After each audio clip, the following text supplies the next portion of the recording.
In a world where there are lots of animals, big and small, there are some animals not often thought about in the public consciousness. When people think of bats, they often think of images in films and TV shows. But many of us know little about the secret life of a bat. They are small mammals with wide wings and lots of secrets to tell. There are 17 breeding bat species in the country. All of them are endangered and protected, and a few species are in grave danger of becoming extinct. But there are small groups of bat fans dotted around the country trying to help protect them and preserve them in their habitats.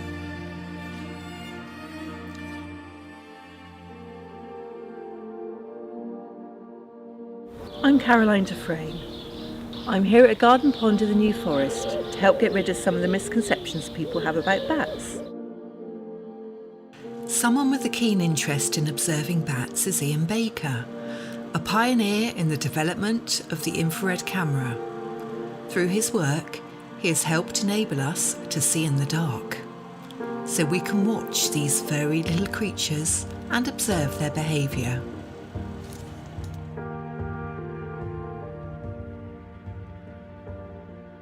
By background, I'm a physicist, and for the last 40 years I've been working in research and development of infrared detectors and infrared cameras. And currently I work for a company called Leonardo UK that make the top-end infrared cameras. So I get the pleasure of borrowing these cameras to use for wildlife photography.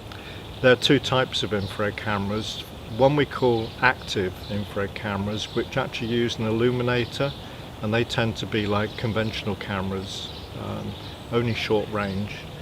And there's passive infrared cameras, such as this one, which detect the infrared energy that every body around us emits. I'm emitting 200 watts of infrared energy. There's an enormous amount of infrared energy around. So these passive infrared cameras are detecting the heat from objects. This one is one of the lower cost ones, and this just detects the actual heat, and it uses a very powerful optic, but this is very short range. So this type of camera would only work over, say, 5 meters or so. For filming wildlife, we need to do something slightly different, and we need to cool the infrared detector down to liquid air temperatures, and then we can operate over much longer ranges to film wildlife. And those are the cameras that my company makes, including those that are used on nature documentary programs like Springwatch and Planet Earth, which reveal behaviour that had never been seen before. So for things like bats' behaviour, their feeding behaviour, their socialising behaviour, all things that have never been seen before, and that fascinated me to be able to combine those two subjects.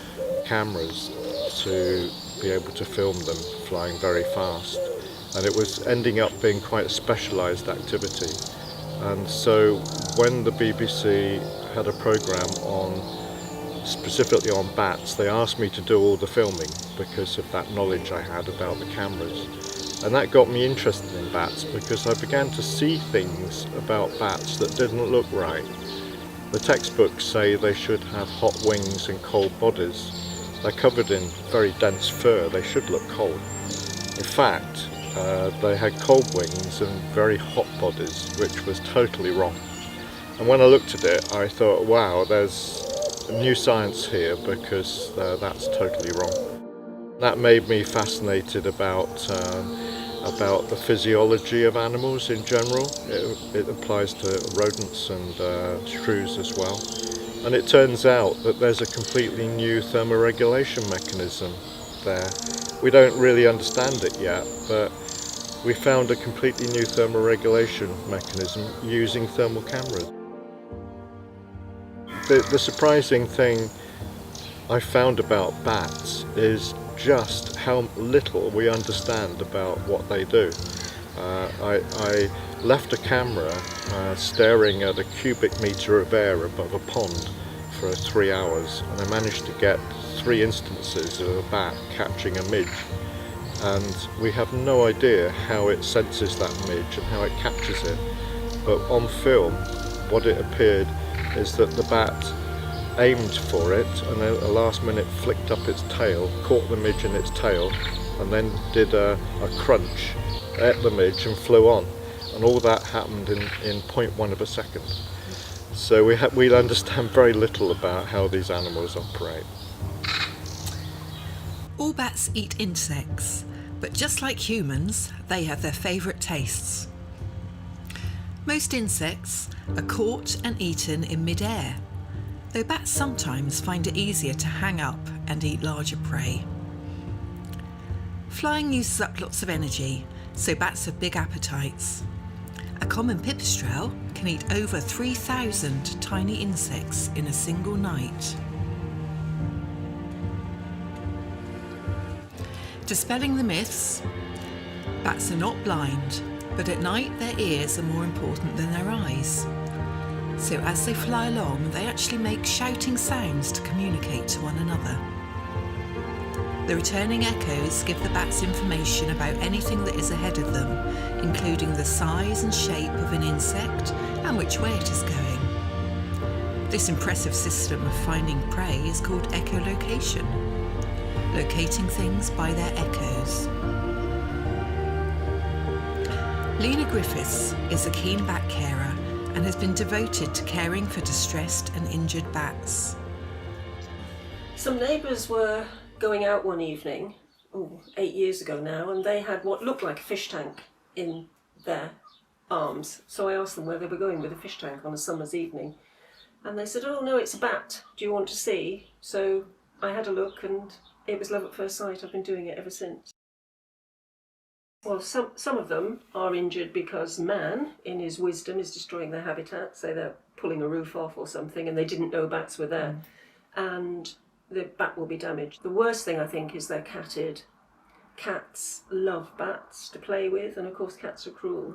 So they do play with them. Once they've ripped the membranes in the wing, the bat can't fly, the cat can have fun. So we get a lot of catted bats. I had 11 last weekend. I've got 4 now, because 2 have been released, 2 have been put to sleep, 2 have gone to another carer.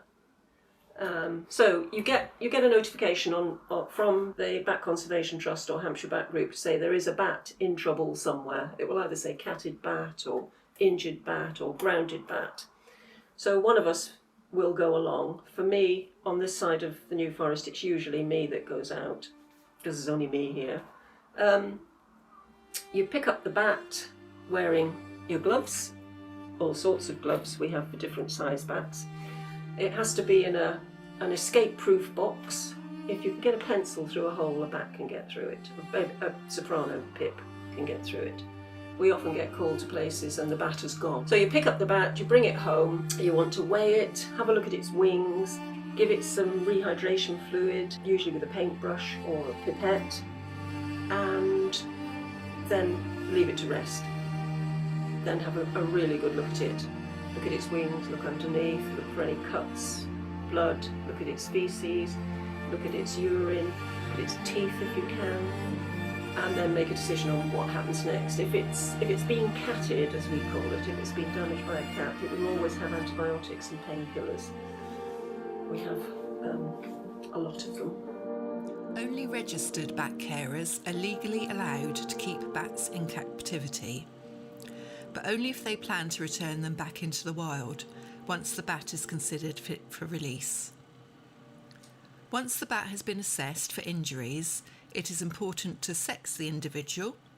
If it's the breeding season and is a female bat, it could potentially be pregnant or have a pup hidden somewhere nearby to where it was found. The species of the bat is also vital to identify. If the bat is a lesser or greater horseshoe, these species have very special requirements for housing and handling. They cannot crawl around like other bats. Once the bat has been assessed, it is given rehydration fluid using a syringe. Feeding the bat when it comes into care is also vital.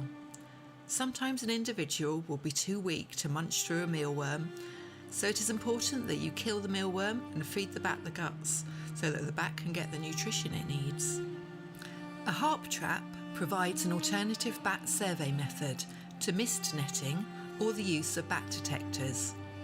They are particularly useful in situations where bats in flight can be channeled through a natural funnel, such as above a watercourse, a cave, or mine entrance. They catch flying bats without damaging their wings.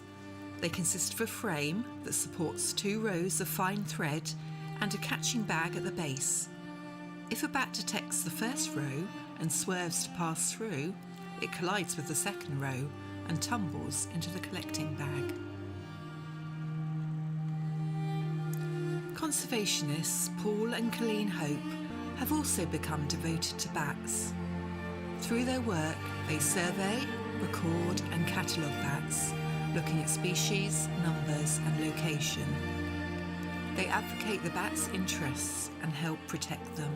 In conjunction with our acoustic lure, and the acoustic lure would be mounted, a little ultrasound speaker is mounted on a pole, kind of roughly about here, and then we play bat social calls, which then attract bats into the net from one side or the other. So that's how the system works in theory. You've got to use it really in woodland.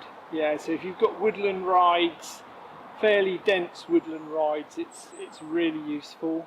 And also, as we said, at hibernation sites where you're going to catch large numbers of bats. Maybe you've got a smallish cave entrance or a tunnel, something like that, and you can set it in front. Yeah. But also, we've used these. We survey barns, are really sometimes quite difficult to survey big traditional timber frame barns, and you can get a lot of bats in the gaps around the mortise joints in the frames.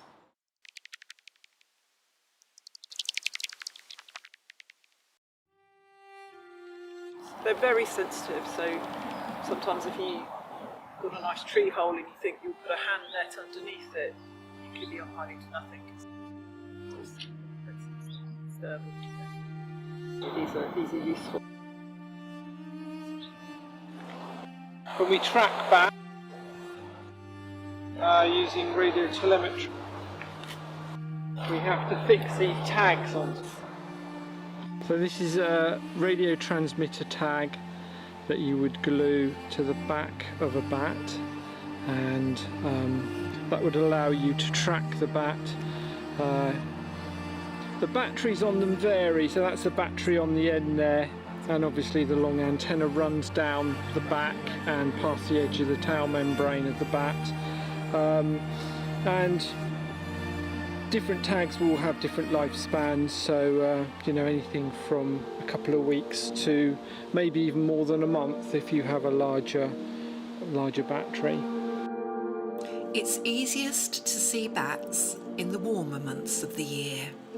As autumn draws closer, bats aim to build up fat reserves and search for hibernation sites.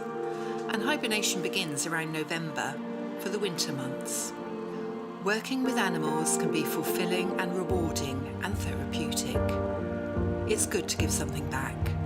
And bats, when they are injured, vulnerable or orphaned, need to be cared for too. If you would like to know more about bats, creating suitable habitats, becoming a bat surveyor or carer, please contact your local bat group. I hope this documentary has piqued your interest in bats, and you'll continue to take an interest in them and their well-being.